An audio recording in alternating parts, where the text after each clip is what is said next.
JDG had a really smart roam this game, so I wanted to talk a bit about it. First, he crashes the wave, and he sees that he has TP advantage. So this is usually a pretty good time to roam somewhere on the map. He even has TP, so he won't lose a lot of minions if he goes bot lane, for example. Another thing that's important to understand about this roam is that JDG's win condition this game is a lot about their top side. They have really strong 3v3 champions, and they have Bel'Veth, who really wants to take Herald. So from the get-go you understand that Herald is really important this game, and JDG wants to play for it, right? Another important thing is that JDG has a really strong bot lane. They should be able to contest push a lot. Jhin Karma is pretty strong, and even if they don't get full control of the wave against Varus or Renata, they should be able to at least contest it. Unfortunately, this game, Hope or Missing died early in the lane, so a lot of the control that they should have ends up going to T1 instead. Now, what happens when bot lane has a lot of control over bot is that playing for Herald becomes a lot harder. And this is mainly because if T1 has full control of bot lane, they can decide when to crash the wave, they can decide when to move on the map, right? So a lot about JDG's win condition is now being contested simply because T1 is able to move from bot lane because they have control of it. Which is why I think this roam by 369 is so smart, because not only by roaming is he impacting bot lane, is mainly giving them wave control.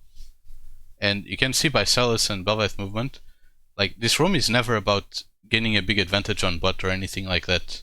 Like Varus has flash and cleanse, so you can't really kill him with Sejuani alone. And Bel'Veth used this opportunity to invade red buff, and Sylas is moving top to catch that wave. So this is never about killing someone, even though JDG will end up getting a kill. It's really just about getting control for JDG's bot lane. So they get a kill on Renata, it's pretty nice, and now they have full control of the wave, which is what we talked about. And now it's a lot easier to play Herald. Now I think JDG botched this play, unfortunately.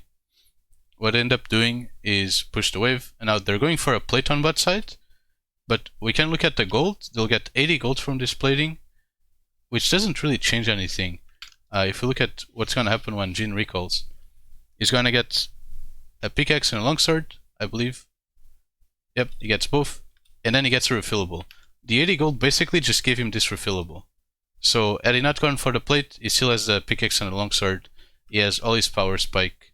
It doesn't really change anything, he's just losing a lot of tempo by doing this, right? And then if we look at bot lane, Karma hasn't even recalled yet. She's gonna get cancelled once by Varus. We just saw it. And what ends up happening is that JDG is basically playing 3v4 because Renata died, so she got a free recall, and then she also got home guards, and they now don't even have Sejuani ult, so they can't contest this area on Herald. So it's important, before I start talking about what they could have done different, that I'm not really criticizing JDG. Obviously they fucked up in display and they could have done stuff better, but everyone's human. This stuff happens, right? I think what they should have done different in this game is 369 STP. They end up not using it for display, but I think they should have. What they can do is 369 helps Jhin push this wave all the way to the tower. In the meantime, Karma starts moving mid.